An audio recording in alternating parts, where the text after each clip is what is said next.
Welcome to Second Saturday, your monthly TV show produced at Brick Arts in downtown Brooklyn. My name is Professor Alfonso Severos. Second Saturday explores those topics and unique personal experiences that enhance our understanding of the world, its history, current events, and our connections to each other's as global citizens. Today's show is a continuation from our last show with my very special guest, Miss Felicia Day Cornegay. Welcome to the show. Thank you for having me. We left off last time when you were telling us about your experiences at NYU, and you did the study abroad in Ghana. And that was a 6-month study abroad. Yes, Okay. just about 6 months. Let's pick up from there. So, you come back to New York, you graduate from NYU, what next? Well, I graduated with my BS in communications Right. and was still very set on doing a, working in media. That was really what I wanted to be Oprah. And I figured out at some point that that wasn't really where I needed to be. And so I had heard about the New School, which is where I eventually Did the went. experience in Ghana affect that decision? Yes and no. While I was there, I had learned a lot about the media landscape in Ghana and how that works. And one of my mentors there, Audrey Godzekpo, is kind of like Ghana's Oprah, where she has like a magazine and she teaches at the university and she has a show and she's just Renaissance woman extraordinaire. Okay. And I was just kind of like, I like her angle because she's also very Pan-African. Okay. So she is also heavily involved in social justice movements. And that kind of really sparked it for me. It was kind of like, I don't want to just work in magazines. I don't want to just work, at a TV station. Like, I want to do something more. I wanted to be like Audrey. and Sure. and I came out of school. It's like having a voice, but also having something to say. Yeah. I got you. I got you. I needed more. Yes. I needed more. And so I took off 2 years. I just did some work here and there, some secretarial stuff, just to, make sure I was paying bills until I figured out what I wanted to do. And then I had heard about the New School and was still kind of set on going to Columbia. You talked me out of going to Columbia. We're at Hostos. And the New School was just a better fit for me in terms of their curriculum, in terms of the way that they interact with the students and how things are very interpersonal there. And then the way that they encourage sort of that left of center dialogue. Sure. And also in allowing you room to explore. And so I eventually ended up going to the New School for public engagement and got my degree in international affairs. I just graduated in 2012. Okay. And as part of that program, I went abroad again. Okay. I told myself a long time ago, I was like, oh, it'd be cool to go to South Africa. And when I got there, I saw that they had a field research program in South Africa. And I was like, I'm going. No second thoughts. I'm going. And I didn't, and at the time when I went, right before it was time for the applications, I was going through a very kind of like deep transition and wasn't sure that I would even like be able to consider something like that. I was just like, no, my money's not right now. I can't talk about going across the world. I need to figure out life for a minute. And people that I didn't even know were coming up to me like, oh, so you're going to South Africa, right? And I don't know. Why would you say that? I don't know. You just look like you need to go to South Africa. Like literally people I had never met before that just were in the program and saw me. And so I was like, I might need to fill out that application. And I did the application the day before it was due. Wow. At like the 11th hour, literally sent it in like 11:30 at night. Okay. Now you're a graduate student in the New School, and you decide, and you're working on your master's degree, And as part of that master's degree, there's an internship requirement. Yeah, a research program. Research. Because as part of our degree requirements, we had to do what's called a practicum.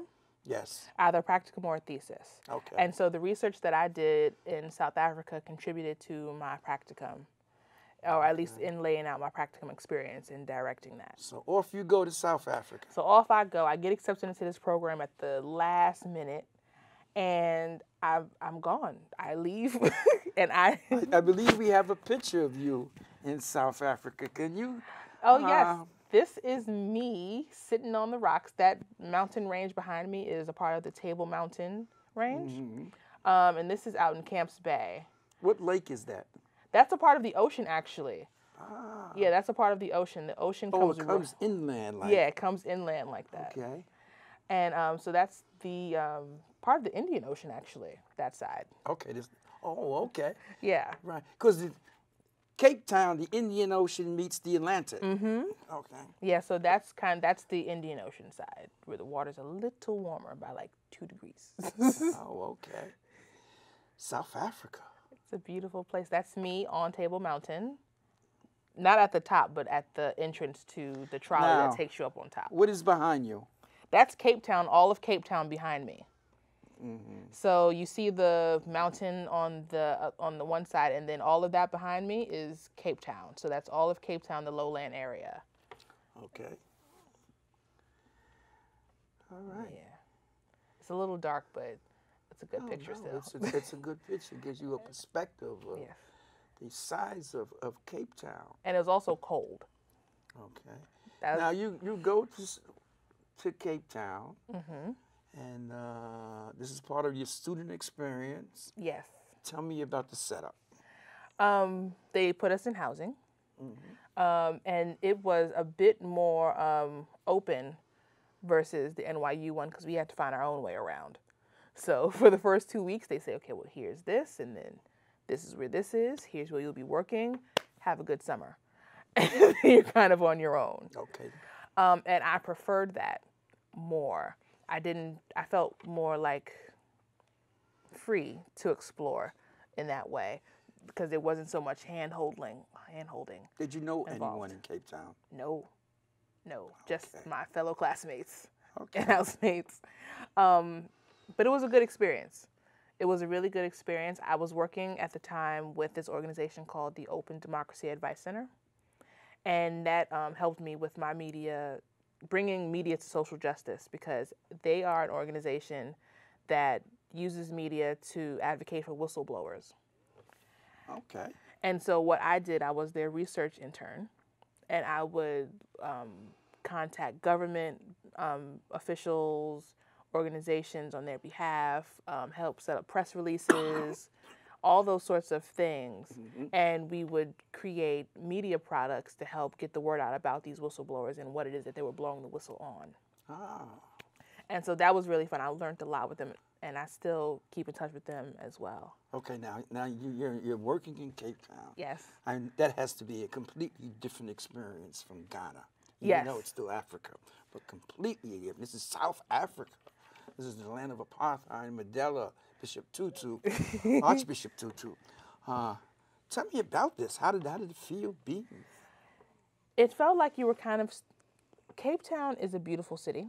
Yes. I love Cape Town. I eventually moved back there. We're going to get to that. I loved it so much I moved. But it kind of puts you in between both worlds. Mm-hmm. So if we go out into the townships, which is something that you are confronted with all the time, because the inequality.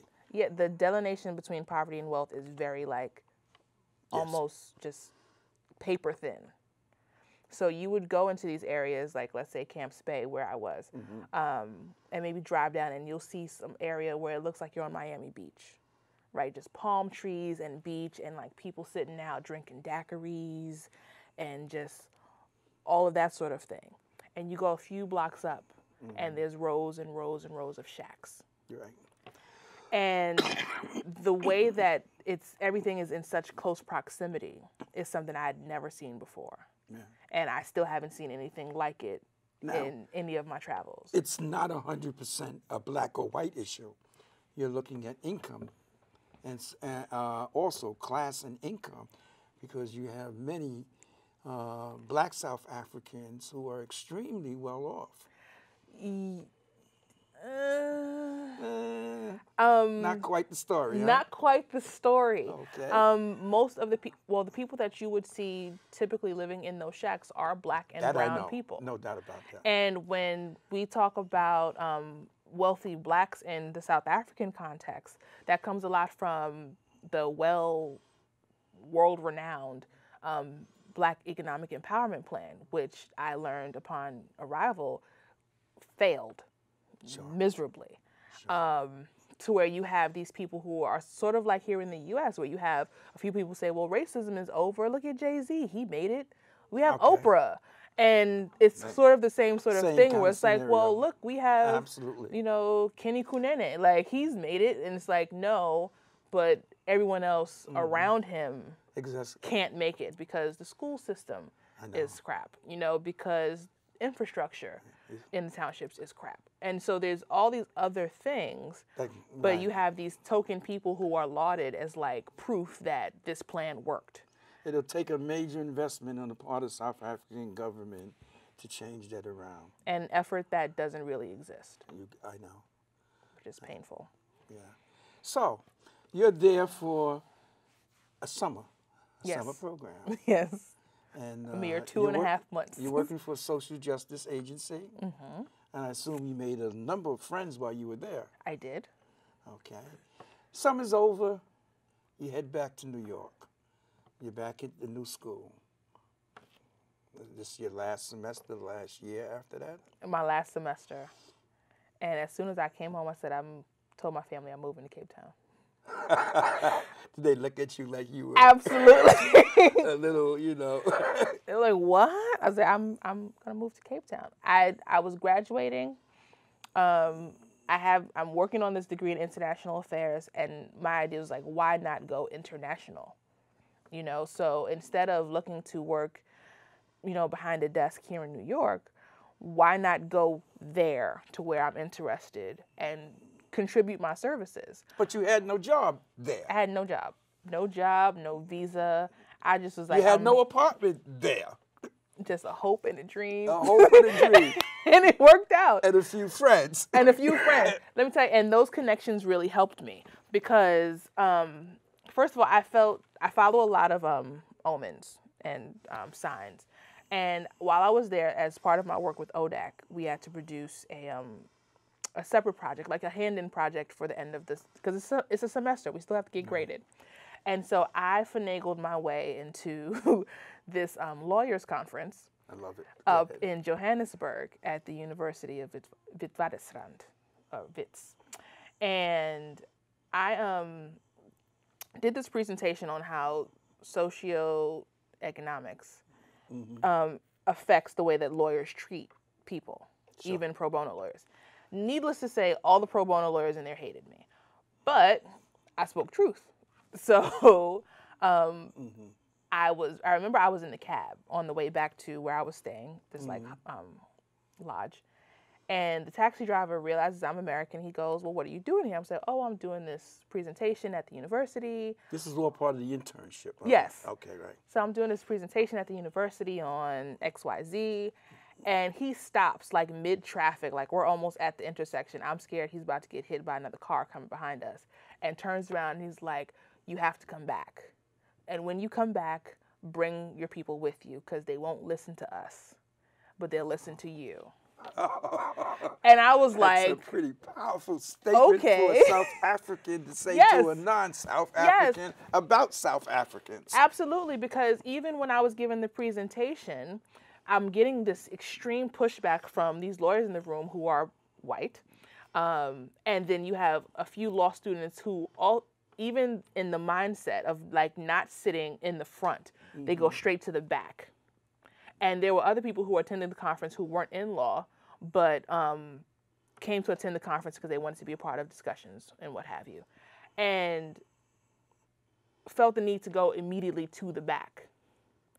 And so I would purposely call on those in the back because I'm like, I want to hear what you have to say as a Black South African. What is your interaction like with lawyers who come to represent you on cases about land ownership, who whether it's property or whether it's maybe a regular dispute in court or any of that nature. The fact that the Constitution is typically translated in all 11 languages, but only readily available in English, is a problem. 11 official languages. Yeah, South Africa has 11 official languages. And they'll tell you, oh, well, we have the Constitution translated and blah, blah, blah. But there's a number of issues with that, because if you translate it into all 11 languages, fine. How do I get a copy of that? Yeah, I can understand that. Or even if you translate it, this is still a very technical language. Sure. How am I going to understand that? Yeah, absolutely, absolutely. And a lot of these words don't translate into Zulu or Venda or any of these other languages. So how are you making me understand? These legal concepts are not necessarily part of the language. And how are you going to make me understand my rights as a citizen so that I'm not just taken for a ride? Okay. And the pro bono lawyers hated me. They were just like, we're doing a service, and came up with excuse after excuse. Well, if they just translated the forms in their language, that doesn't matter if I'm not taught what it means in my language. Exactly. Yeah. If when I go to school, I'm only taught in either English or Afrikaans, if the form is in Venda, that doesn't help me. Because I'm not going to know. Two languages in the educational system. Yes. English and Afrikaans. Right. And so if you put it in another indigenous language, I'm not going to know what this says still, because I don't know how to read and write my own language. So here you are. You do this internship. Of course, you seem to have made a few enemies and stir up the pot a little. That's cool. But then you come back to New York. You graduate and you tell everyone you're going back. And they all thought I was crazy. They all thought you were crazy. How'd you get back? As soon as I came home, I immediately started emailing people. You know, I want to make contact while I'm still fresh in your mind. And was just like, hey, I'm looking for work there. You got any openings? I'll come intern for a little while. Like, anything. I saved up my coins and bought a plane ticket and subletted my apartment. And I graduated in December, or completed all my coursework in December. And I was on a plane January 31st. Off to Cape Town. And I assume you had arrangements with a place to stay. Oh, at first, no. Okay. I had set up arrangements. I love it. My kind of traveling. I had set up arrangements, and they fell through 2 weeks before I arrived. Okay. And I went into panic and prayer mode. And a woman that I was working with while I was at ODAC, she was in another organization that was housed in the same building. I was in touch with her and let her know what happened. And she connected me to the Western Cape Religious Leaders Forum with a gentleman by the name of Father John Oliver, who has since passed on. And he goes, well, there's an opening at the house. You know, she can stay there until, you know, she gets on her feet. And I just paid rent and volunteering. Okay. And so that worked out perfectly. So I stayed with them for about 3 months after I got there. And then while I was working with them, because I'm hustling now, as soon as I get there, I have to go into hustle mode, because nothing is worked out. Everyone that I contacted is just like, oh, we'll talk about it when you get here. When you get here. Everything was just when you get here. Because there's this idea, particularly as an American, that because we come from a place of privilege, there's this assumption that everyone, that not even everyone, but that there's a larger chance of us flaking, right? So this idea, like, I don't want to invest in this American girl who clearly has like fabulous degrees and anyone might scoop her up, and put all this energy into a visa and that sort of thing, and then she don't come. And case in point of that was the woman whose room I was staying in with the Religious Leaders Forum didn't show for like another 6 months till after I moved out, because she picked up another volunteering gig. And they were waiting for her. They had put in paperwork and everything necessary for her to come, and she didn't show, because she decided, oh, I'm going to take this one and then I'll go to South Africa a little later. And that happens all the time. Sure. And so I get there, And as part of my hustle, another guy that I had became friends with, he's a community organizer in one of the townships there, Kailicha. He is doing this thing called, it's not a township tour, but he wanted to do kind of like a,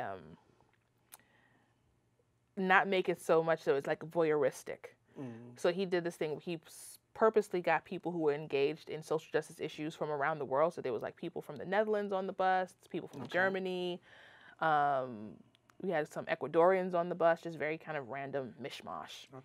And wanted to take them around and talk about the social justice issues in Cape Town. And he said, well, can you come and, transcribe it? I said, okay, great. How much you paying me? And so we worked out a situation so that I can get some money in my pocket. And while I was there, I met a guy named Jeremy Routledge who helped found Embrace Dignity. Okay. And we struck up a conversation. I just was like, yeah, I'm here looking for work, blah, blah, blah. And he's like, well, send me your resume and, maybe we'll find something for you. And so that was in February, like right after I came.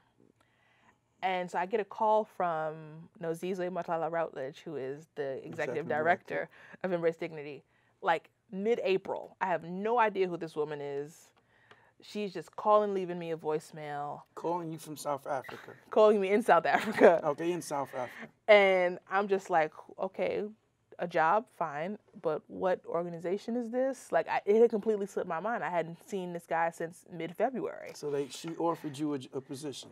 Yeah. And you took that position. I did, but I had to like go Google them first because I'm like, who is this? What is this? I think we have a video on Embrace Dignity. Can we bring that video up, please?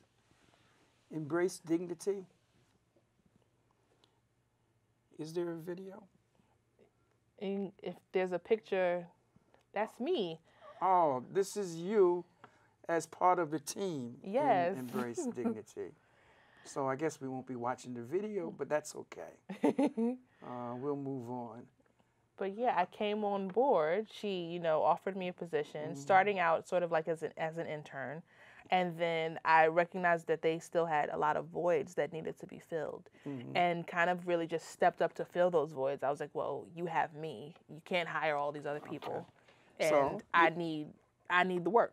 So let's talk business. So she hired you full time. Now, Embrace Dignity, from my understanding, is a not-for-profit. Yes. And the focus of it is both advocacy and direct service. Yes. In terms of dealing with young ladies who are involved in prostitution, Yes. sex trafficking. Yes. And they do not receive any governmental funding. Am I correct? No. Because there is no governmental funding in South Africa for services. Or is there? Or very little? Very little. Very little. Very little. And, well, let me rephrase that. There is plenty of government funding in South Africa for direct services and things of that nature. The way it is dispersed makes it very little. Okay. Right. We have a picture that I have to show when you were at Embrace Dignity with Bishop Tutu, Archbishop Tutu. Can we bring that picture up? Yes. That must have been an amazing experience. That was an incredible experience. I had went to an event with the Religious Leaders Forum that he was at and couldn't meet him because there was just swarming around him, just everybody. Oh my God, Desmond Tutu's here. And I was like, I'm going to meet that man one day. Well, it's you okay. did. And he ended up coming to my job. Great. There was the building that we were housed in at the time, there was a museum exhibition in the same vicinity. And, oh my God, Tutu's coming. And we all ran downstairs to greet him, and he was so nice. Now, so nice. we're running out of time, but I have to get the rest of this story in. So, you meet Bishop Tutu. Yes. But also some other things happened in South Africa with you. I met my husband. You met your husband. And we have a picture of that up. Yes, I met my husband. I had actually met him in 2012 when I first went. And we got reacquainted when I came back. And this is actually from our engagement ceremony. Okay. My husband is Congolese, actually. And as part of the Congolese tradition, you have an engagement ceremony where you bring the families together and they negotiate sort of like the dowry Sure, sort of sure. thing. And so that was at the end of our engagement ceremony when I got my ring finally. Okay. And that's us. That's you guys. And you haven't seen him in a while, person to person. No, I haven't seen him since I left a couple months ago. And here's the result of that And that's union. our baby, our beautiful boy Issa. I had him in... Issa, can you explain that name? Issa is Arabic for Jesus. Okay. And his full name is Issa Kasai. Issa Kasai. Yeah, so Issa Kasai. What a great picture. Yes. That's my little man. Now, truly African American. Absolutely. And this saga is only just beginning, because I know you guys are going back Yes. to South Africa, and so will Issa be going back. Of course. So there's still chapters to this story to be written. Plenty. I wish we had more time, but we did 2 shows, and I'm so happy to have you as a guest on the show, because you highlight some of the important things that I think young people need to do. Step outside of the box. Absolutely. Have a dream. Go for that dream. Pursue it. Define yourself, and don't allow others to define you. And you surely did that. Yeah, and just trust the process. There you go. Trust the process. It'll all work out. And if it doesn't, you learn from the process. Yeah. So it's a win-win experience. I'd like to thank you from the depths of my heart for being on this show. This has been such a great And thank you for having me. Okay. Folks, thanks for watching. I hope you enjoy this show. Consider the next time you're thinking about taking a vacation, Africa. It can be more than just a vacation. Thanks for watching. I'll see you on the next second Saturday. That was good.